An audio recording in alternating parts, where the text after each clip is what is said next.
sortir un album nommé Quiver. Peux-tu nous parler des autres membres qui composent le groupe?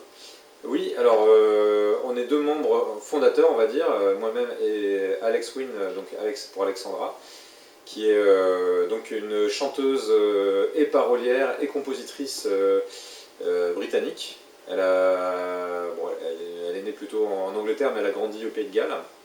Et voilà, elle est arrivée en France il y a déjà peut-être 20 ans, 25 ans. Voilà, donc elle et moi, on est en couple en fait. On a un groupe post-Covid, comme il y en a tant. Et donc à un moment donné, tous les projets s'arrêtent parce qu'on est confinés. Et on se retrouve à se dire, on va faire de la musique ensemble. Et naissent rapidement plein de chansons. Et on se dit, qu'est-ce qu'on fait? Et on pousse le truc. Et donc on a un petit peu joué en duo dans un premier temps, nos morceaux, mais avec quand même à l'idée de monter un groupe autour de ce projet. Et on a été rapidement rejoint par Nico à la basse et Hervé. Donc j'ai dû, du coup, pour répondre à tes questions, dire un petit mot sur chacun. Il faut savoir que, en fait, Firelighter, ce qui est intéressant, c'est qu'on est deux binômes. Le binôme originel, c'est moi et Alexandra. Et il y a un deuxième binôme, en fait, c'est Nico et Hervé, qui sont deux compagnons de route qui ont joué ensemble dans des groupes de rock progressif, notamment Anastasia, pendant plus de 20 ans. Alors pas que Anastasia pendant plus de 20 ans, mais ils ont joué ensemble dans du prog pendant plus de 20 ans, et donc ils se connaissent vraiment très très bien. Il y a une très bonne complicité rythmique, et pas que, une vision, une façon de travailler. Voilà. Et j'admirais beaucoup son jeu, je trouvais qu'il y avait vraiment un super feeling, quelque chose de très instinctif, presque animal. Et en même temps, je le qualifiais d'extraterrestre. Je trouvais qu'il proposait des choses que j'avais jamais entendues ailleurs. Des glissés, des choses qui partent dans les aigus, qui redescendent dans les graves. Et voilà, avec beaucoup de dynamisme. Et en même temps, il faisait ça vraiment d'une façon très naturelle. Je trouvais ça hyper chouette. À cette époque, évidemment, je ne pensais pas spécialement qu'il allait pouvoir rejoindre notre projet. Puis dans un autre cadre, j'avais connu Hervé. Et c'est Nico qui nous a réunis en fait en disant j'ai compris ce que vous voulez faire et je connais quelqu'un. En discutant, on s'est aperçu qu'on le connaissait tous les deux, sauf que lui évidemment le connaissait depuis bien plus longtemps. Et puis ça l'a fait en fait, tout simplement parce que je pense qu'on est tombé sur les musiciens qu'il nous fallait, qui comprenaient ce qu'on était en train de mettre en place, la direction vers laquelle on se dirigeait, et parce qu'ils avaient quand même une grande expérience par rapport à ce type de musique. Donc du coup j'ai fait beaucoup d'éloges de Nico, j'ai pas dit grand chose d'Hervé. Hervé c'est quelqu'un de très discret par rapport à Nico qui est quelqu'un de très extraverti, et c'est quelqu'un qui sous sa discrétion cache une très large palette de compétences, puisque il a son studio, c'est quelqu'un qui travaille dans le son, c'est quelqu'un qui sonorise des concerts, qui enregistre des artistes, qui produit de la musique, et c'est lui en fait qui nous a fait toutes les prises de son, mixage et mastering pour cet album Quiver qu'on défend aujourd'hui, qui est sorti la semaine dernière. Alors on en parlera après dans la musique, mais c'est vrai que j'ai trouvé que c'était un batteur au niveau studio déjà très inspiré. Il était loin d'être binaire. On sent que c'est un batteur. Moi, la batterie m'a très marqué dans l'album. D'accord. Alors cet album, justement, il a été enregistré au Château La Flemme. Oui, tout à fait. Tu peux nous dire où ça se trouve? Le Château La Flemme est un endroit mystérieux. En fait, c'est un corps de ferme qui se situe à Montjavoux, que donc Hervé a racheté il y a pas mal d'années, déjà, peut-être plus de 15 ans. Et il y avait une plaque qu'il a retrouvée, donc une plaque en marbre gravée, et comme on faisait à l'époque, en fait, avec des gravés comme des chevrons, en fait, et les lettres dorées dans la plaque de marbre, et il y avait marqué Château La Flemme. Et du coup, chaque studio doit avoir un nom, c'est obligatoire. Et du coup, c'est devenu le nom de son studio, le studio du Château La Flemme. D'accord, c'est donc le studio à Montjavoux. D'accord, voilà. C'est où ça, Montjavoux? Montjavoux, c'est en allant vers Gisors. Donc quand on part de Cergy, qu'on se dirige vers Gisors, c'est tout près de Gisors en fait. D'accord. Il faut le savoir, Montjavoux, c'est une ville qui est en fait un des points culminants de la région, et où on a une vue très nette sur les hauteurs de Paris aussi. Et c'était une ville qui était très importante à l'époque des druides et tout ça. Alors, est-ce que c'est magique, mais quel est l'équipement du studio justement? C'est enregistré en numérique? C'est enregistré en numérique. Après, la chance qu'on a par le biais d'Hervé, c'est d'avoir surtout des très bons micros de toutes les époques. C'est-à-dire que lui s'intéresse, il travaille dans le son, et il a accès à toutes sortes de micros des années 50, 60, 70, 80, 90. Il connaît très très bien chaque micro et les caractéristiques. On peut lui montrer n'importe quel micro, il va dire oui, ça c'est une réplique de tel autre micro par une autre marque. Il sait vraiment, il a une très grande culture parce que ça l'intéresse en fait. Et c'est quelqu'un qui est sous ses airs comme ça très discret et toujours. Il est perfectionniste dans la prise de son, quoi. Exactement, parce que ça le passionne, il veut vraiment apprendre continuellement. Donc il possède déjà énormément de matériel. Et en plus, par son métier, il a accès à tout ce qui manque en fait.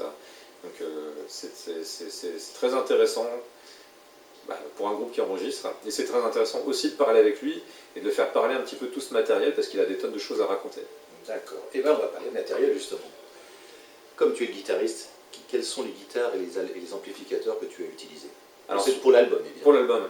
Pour l'album, alors il y a eu beaucoup de guitares. Alors moi je suis un amateur d'ampli Carvin. Carvin, ça parlera pas à tout le monde parce que c'est une marque. C'est USA. Voilà, c'est fait aux États-Unis. C'est une firme qui est de San Diego en Californie, qui existe depuis les années peut-être les années 50. Le fondateur c'était Lowell Kiesel. Donc, on connaît aujourd'hui les guitares Kiesel. Et en fait, les amplis Carvin appartiennent à la famille Kiesel depuis toujours. Donc c'est passé de main en main, je dirais, mais par la voie familiale. Voilà, donc sur cet album, il y a eu un X100B. Donc c'est bon, on est sur une niche, mais il y a des gens à qui ça va parler.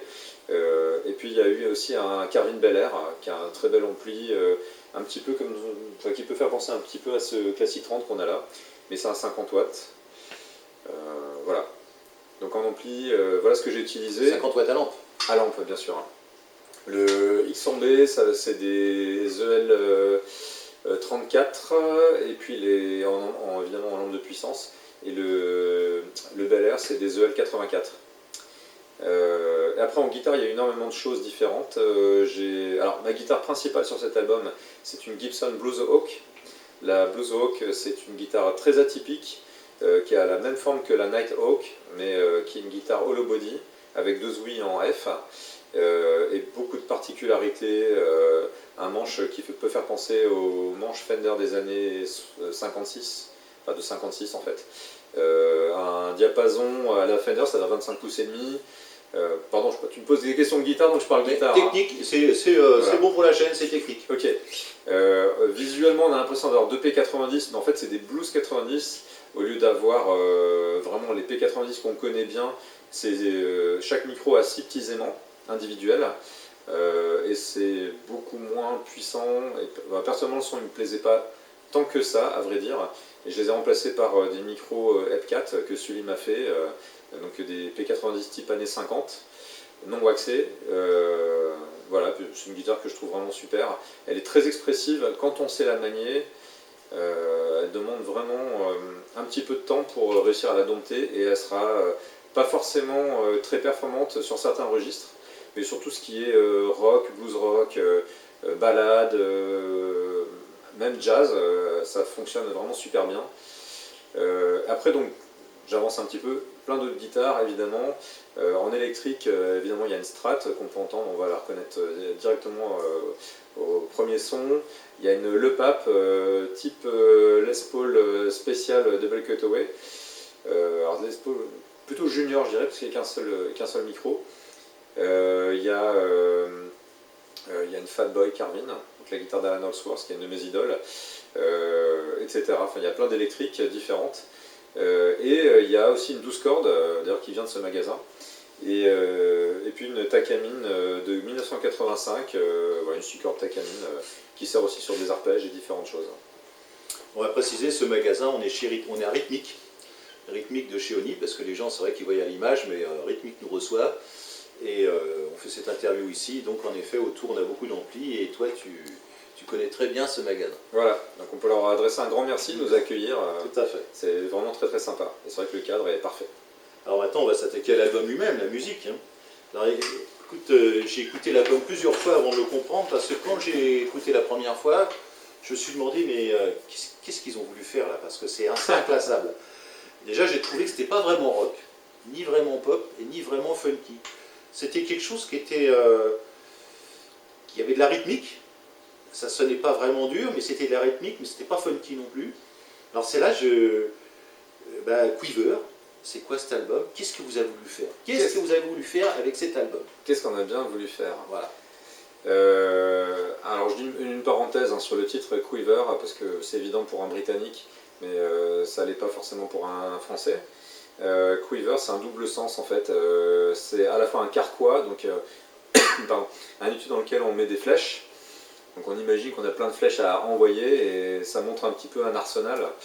Donc on trouve l'image intéressante.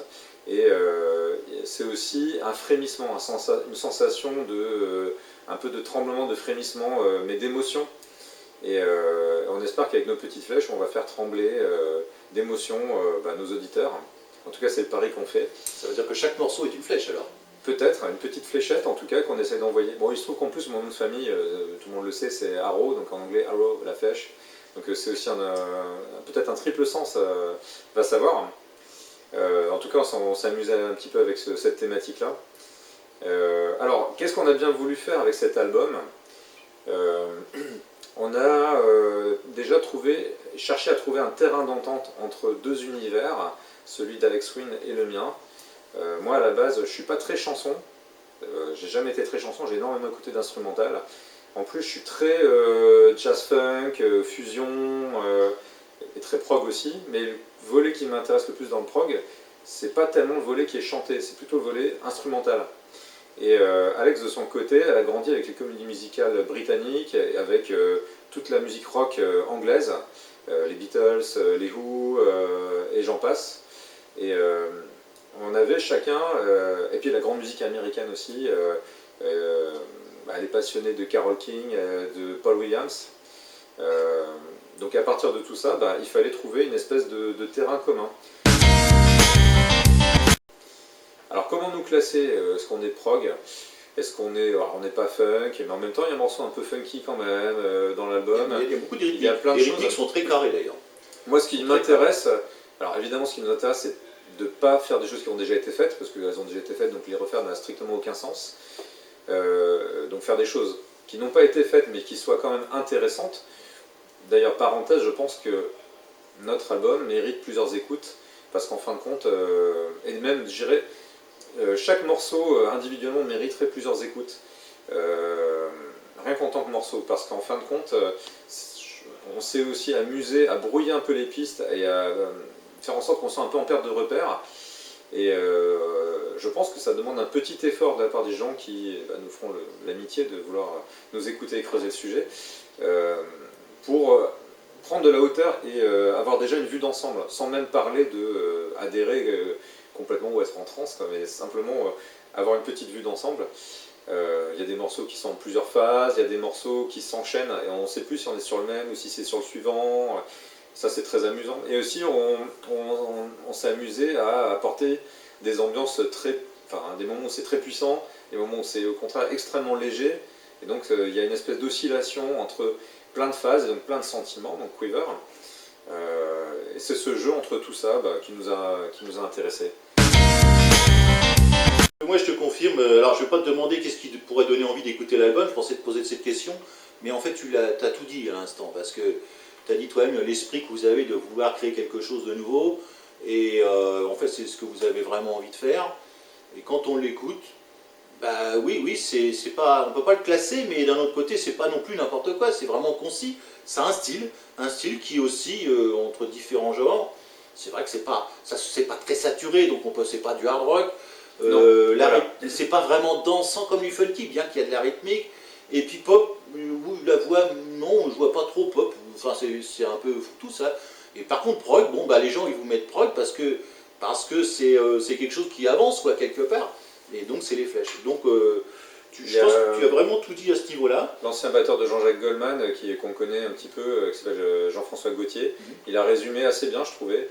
Il a dit qu'il retrouvait ce qu'il avait aimé dans Genesis période Peter Gabriel, sauf qu'on a réussi à trouver une formule qui s'adresse au plus grand nombre. C'est-à-dire qu'en fait, on ne va pas mettre des barrières entre nous et entre le public et notre musique. On va, selon lui, on arrive à quand même ouvrir un petit peu comment dire, un intérêt auprès de gens qui vont quand même rester un petit peu et qui vont prendre le temps d'écouter, même si à la base ils sont surpris. Et donc il nous avait félicité pour ça. Et j'ai un ami aussi qui a trouvé une bonne formule, mais je suis pas sûr de pouvoir la réciter littéralement. Il avait dit une musique pop rock à tendance prog ambitieux. Ambitieux. Ou ambitieuse, tendance prog ambitieuse. Ambitieuse, oui, bah, vous voulez faire ce que vous voulez, donc c'est peut-être ambitieux, oui et non, parce qu'en fait vous avez envie de faire ce que vous voulez. Après vous dites les gens ils écoutent, et on écoute, et c'est vrai que bah oui, il ne faut pas avoir d'étiquette à l'avance, quoi. Il faut écouter, et il faut l'écouter plusieurs fois cet album. Donc j'espère, ah bah si, j'ai quand même une question, parce que cet album, si on veut l'écouter plusieurs fois, il faut déjà l'acheter, où est-ce qu'on peut se procurer? On peut l'écouter, déjà il est disponible sur toutes les plateformes depuis la semaine dernière, donc après ta vidéo elle n'a pas vraiment de date, donc les gens pourront savoir qu'il est disponible partout. On peut évidemment le commander, alors il y a sur Hello Asso, Firelighters, le nom du groupe, Quiver, le nom de l'album, ou alors sur Bandcamp, on peut également l'écouter et l'acheter, donc que ce soit en CD ou en vinyle. D'accord, on peut l'avoir en physique. On peut l'acheter on peut l'acheter comme ça sur internet et le recevoir sans aucun problème. As-tu quelque chose à rajouter? Par rapport au projet? Oui. Je pense qu'on a bien balayé le Je pense que sujet. tu as bien dit beaucoup de choses, oui, bon. Tu as bien détaillé, et quant à moi, oui, j'ai plus rien à dire, oui, les rythmiques sont très carrés, j'ai trouvé le batteur inspiré, ça je l'ai déjà dit. C'est très clair, c'est très bien enregistré, hein, c'est vrai, ça c'est très bien enregistré. Moi je me suis personnellement beaucoup amusé à essayer de mettre en avant vraiment la guitare sous toutes ses formes, que ce soit acoustique ou électrique, que ce soit un son clair, un son saturé, que ce soit des arpèges, des gimmicks, des solos. Alors il n'y en a pas énormément, il n'y en a que 2 sur l'album. Bon, je précise. Mais il y a aussi du slide, enfin il y a vraiment beaucoup de choses. Et le chant reste central. Donc je pense que dans une première écoute, on va plutôt focaliser sur le chant. Et après, quand on est guitariste, dans un deuxième temps ou un troisième temps, il y a moyen quand même de tendre une petite oreille à ce que fait le guitariste. Plus l'instrumentation, oui, tout à fait. Ouais. Et de se dire, quand même, il y a de quoi manger, parce qu'il y a toujours, je pense qu'il y a toujours un petit truc intéressant à se mettre sous la dent. En plus, il y a plusieurs guitares, parfois en simultané, parce que je me suis aussi amusé sur les arrangements, que ce soit avec plusieurs guitares, ou des claviers, ou des percussions, ou toutes sortes d'idées, des chœurs, il y a même du marimba, il y a du glockenspiel, enfin il y a pas mal de choses. Et pareil, un dernier truc que je pourrais dire aussi, il y a quelques petites références quand même. Donc si vous aimez bien le prog, évidemment on est peut-être un peu plus pop que pas mal d'autres groupes, mais vous retrouverez un petit peu de Gong, un peu du vieux Pink Floyd, vous retrouverez des petites choses, un peu de Led Zeppelin. Faut chercher. Bon, je vous laisse creuser. Voilà, pour ceux qui auraient écouté plusieurs fois l'album justement. Et donc il faut déjà qu'ils se le fournissent. Eh bien écoute, c'est la fin de cette interview. Alors c'est la fin de la première partie. Parce que comme tu es le guitariste du groupe, alors ce n'est pas un test ni une épreuve, mais tu peux avoir le privilège de jouer sur la guitare qui fait bien jouer. C'est la légende C'est la légende qui le dit. Voilà. Alors cette guitare, voilà, c'est une guitare de grande série, mais qui est. Enfin, on va le voir dans cette deuxième partie. On va en parler après. Ça marche. Allez, à tout de suite.